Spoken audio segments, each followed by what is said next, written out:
Então, é essa galera pobre, homens, né, a maioria das vezes, e também negra, né, população negra, de origem negra. E aí em vários documentos, vários estudos, inclusive no meu... recentemente eu tenho estudado um pouco sobre isso. Então a população em situação de rua, ela é negra não por acaso. Então a população negra, ela é uma população que é mais da metade da população brasileira. Sim.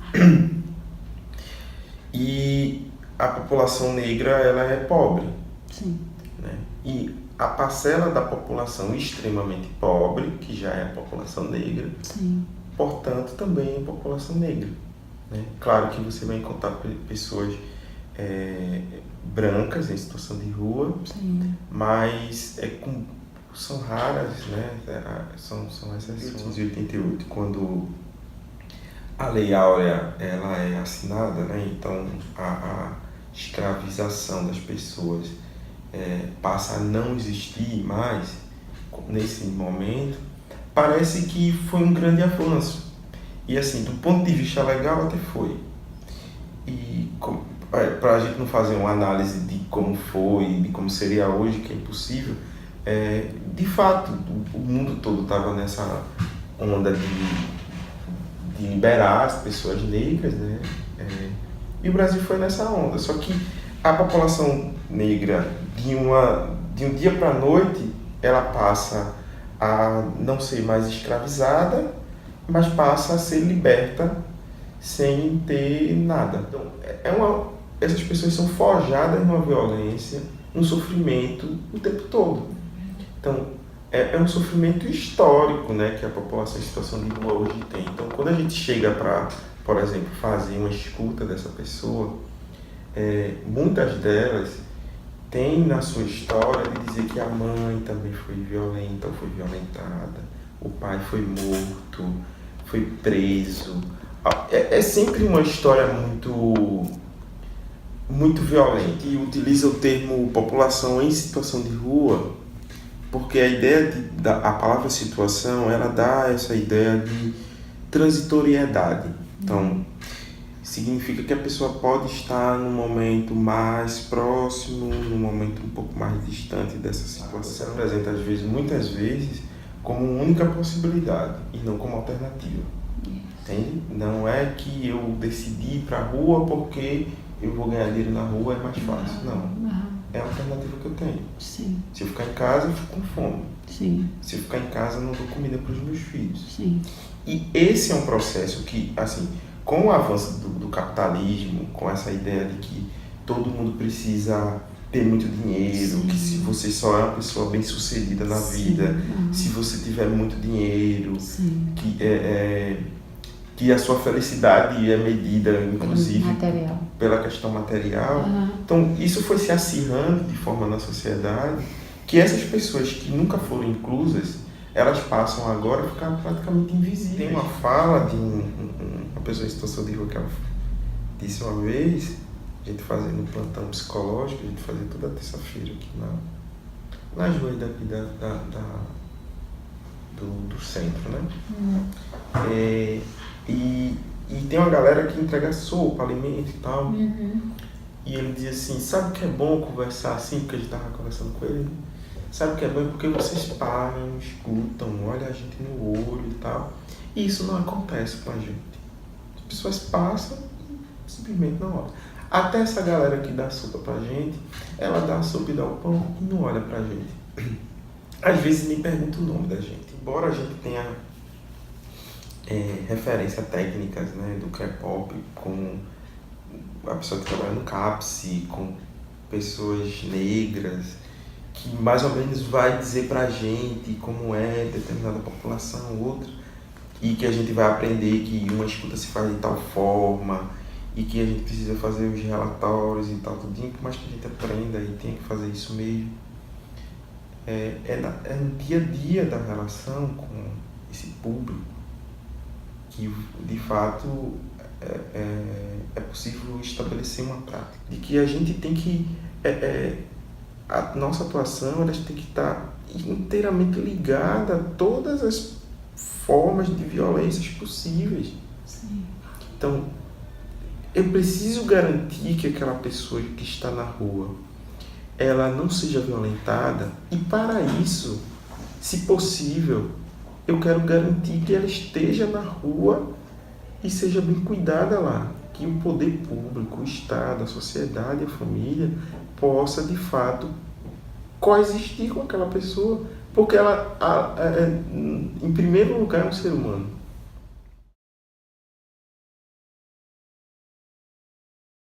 O Centro Pop em si ele vai ser um centro de referência especializado da assistência social com um recorte específico para a população em situação de rua, né? Você vai ter no Centro Pop um serviço especializado que é composto por esse corpo técnico, do qual a psicóloga vai ser mais uma integrante, né? Você vai ter as outras duas assistentes sociais e a terapeuta ocupacional.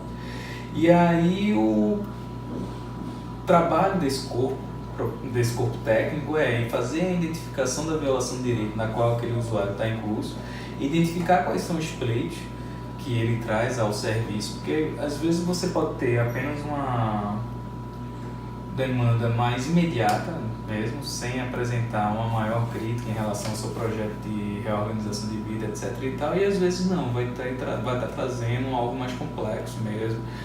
E aí, esse corpo técnico é que vai estar trabalhando esse projeto de reorganização desse sujeito, né? Esse plano de acompanhamento. E aí, você vai ter, com a entrada desse usuário no serviço, o corpo técnico vai fazer essa digestão de quais são as demandas que ele tá trazendo, e o Centro Pop ele vai, além de identificar, trabalhar numa lógica de irradiar as demandas para os devidos locais ou serviços que poderiam estar atendendo, suprindo aquela necessidade. Isso. Carência deles. Você vai ter usuários que por vezes vão ter dificuldade de estarem retomando por algum tipo de acompanhamento de saúde, etc. e tal, seja por desconhecimento, seja por algum tipo de limitação de algum documento que esteja sendo exigido por esse equipamento, por aí vai. E aí o Centro Pop ele vai estar identificando onde é que aquele usuário vai poder ter retaguarda para aquela necessidade estar sendo apontada.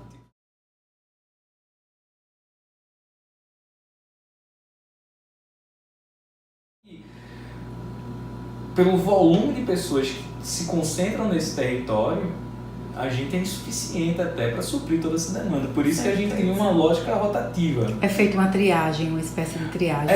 O atendimento inicial já é com esse propósito, né? Identificar se de fato está em situação de rua, se de fato qual é o motivo dele estar acessando ao serviço, o que é que ele deseja. Às vezes ele quer...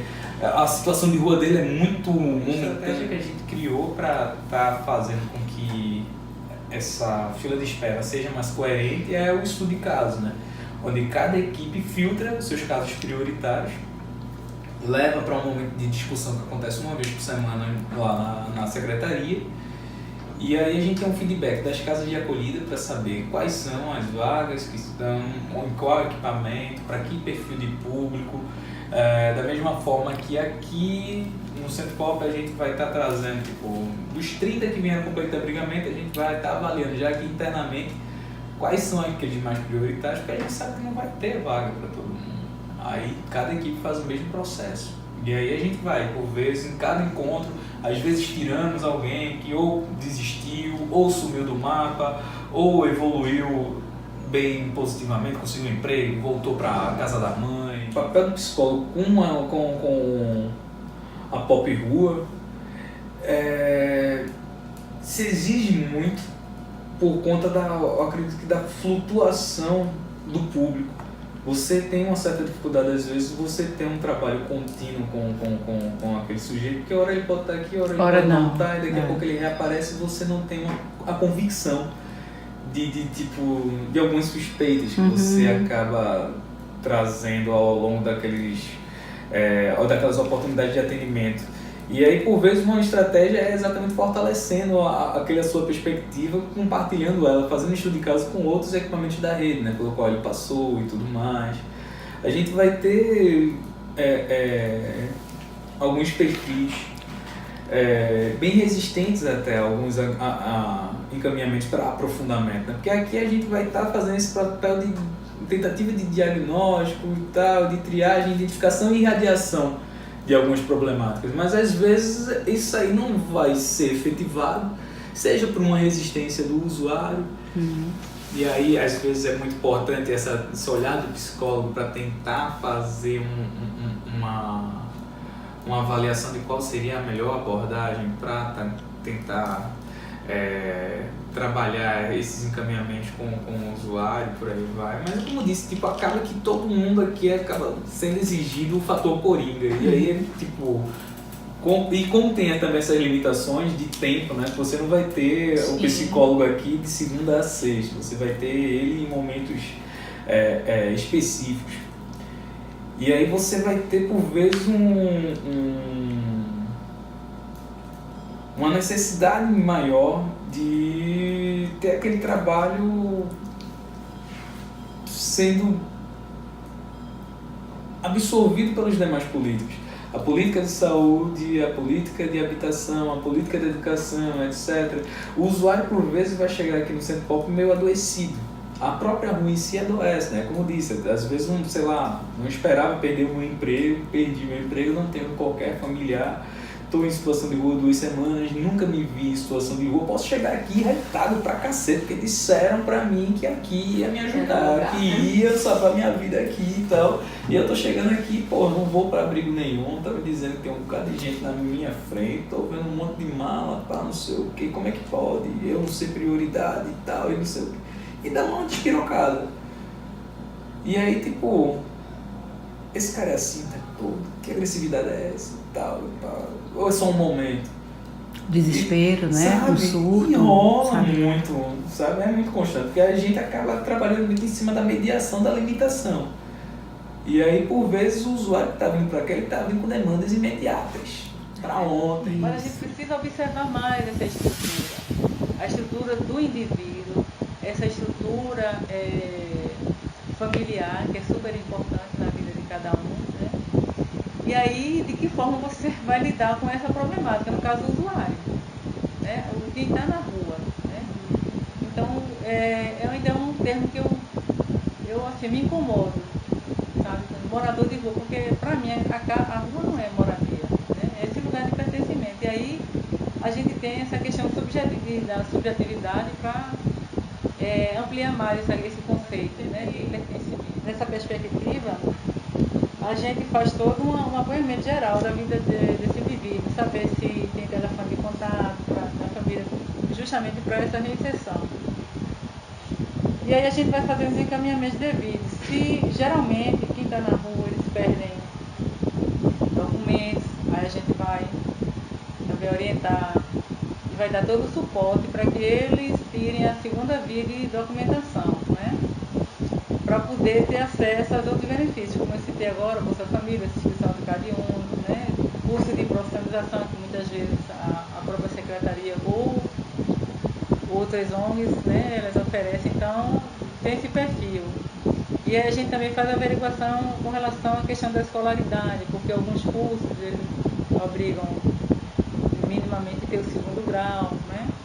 E aí a gente, daí outra questão também, ver se aquele usuário ele está precisando de alguma encaminhamento. Por isso que a clínica social ela propõe isso, é um diálogo mais aberto, mais próximo do usuário, não é, por exemplo, eu tenho um consultório, só que a minha abordagem é diferente, né? Uma coisa é você trabalhar no social, outra coisa é você trabalhar dentro da perspectiva uma coisa é você trabalhar na abordagem social, né? E outra coisa é você trabalhar na clínica, né? São 2 abordagens diferentes. Então você, nessa perspectiva social, você tem que chegar muito mais próximo desse discurso, sabe? Essa relação fica até mais próxima, sabe? E com relação à tua pergunta, né, que há essa fragilidade no campo da saúde mesmo, né, para que realmente seria maravilhoso se cada caso que chegasse a gente já pudesse resolver. Aí a saúde, então, sei, né? Mas de acordo com a demanda, né? Com o número de profissionais que a gente sabe que também não dá conta, né? Para a demanda que a gente está no dia a dia. Então precisa, assim, né, que haja uma reforma, sabe? Se lance um olhar mais ampliado com relação a essas metas, as estratégias, né, que se devem ter para lidar com essas situações adversas, né? Porque cada usuário, cada caso que chega aqui são situações desafiadoras, né? Por isso que é importante a gente trabalhar nessa perspectiva de rede, porque no momento em que a gente sabe que aquele usuário precisa de um atendimento na saúde, por exemplo, então quem é essa ponta que está lá? É o CAPS?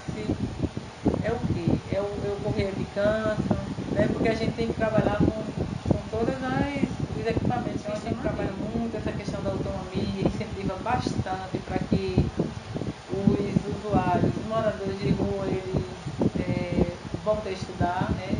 Tem um caso aqui de um usuário que está na rua e está estudando. E aí, isso é muito importante, mas está na rua e está estudando, né? Semana que vem eu vou na escola para saber direitinho, sabe?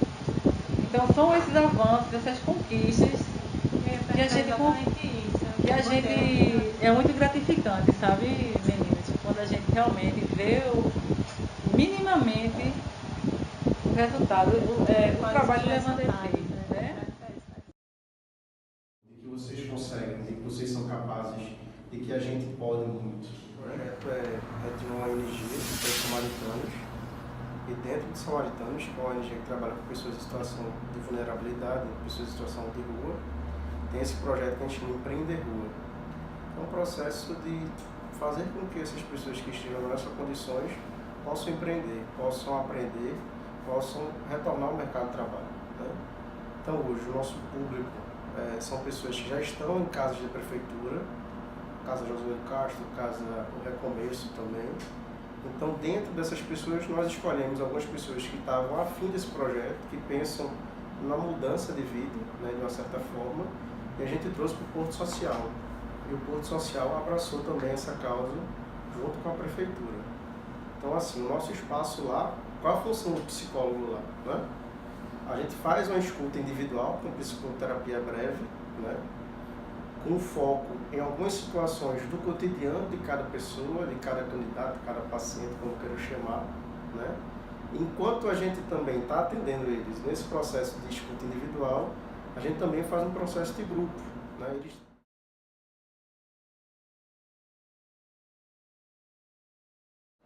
Nesse projeto a gente tem professores da área de finanças, tem professores da área que são tatuadores, tem pessoas que são da área de cozinha. Então assim, a gente precisa preparar esses professores de uma certa forma para que o diálogo deles, para que a fala de cada um deles possam ser compatível ao conhecimento de cada candidato nosso, de cada aluno nosso, né? Então isso é muito importante. Também tem um trabalho que a gente faz com os voluntários, né? Ou seja, cada voluntário ele tem um papel fundamental de estar acolhendo cada aluno, de estar participando um pouquinho da história desse aluno a partir do momento desse projeto. Pegar cada história que a gente escuta, se a gente pegar cada situação, cada momento dessas pessoas, a gente vê um processo de querer mudar, né? De querer sair da situação, independente qual seja ela, mas poder ser provedor de si, né? Não ter a prefeitura, não ter outras pessoas ali, né? Poder de fato ter estrutura psicossocial para poder construir algo para si, né? No retorno deles, na fala de cada um deles, né? Na motivação deles, de algum estar lá, alguns se inscreveram em Enem agora nessa semana, fazer Enem para tentar faculdade pública ou então bolsa de faculdade privada. Então isso para a gente é fantástico, né? Independente das condições de vida que eles estejam atualmente, mas isso para a gente é motivacional.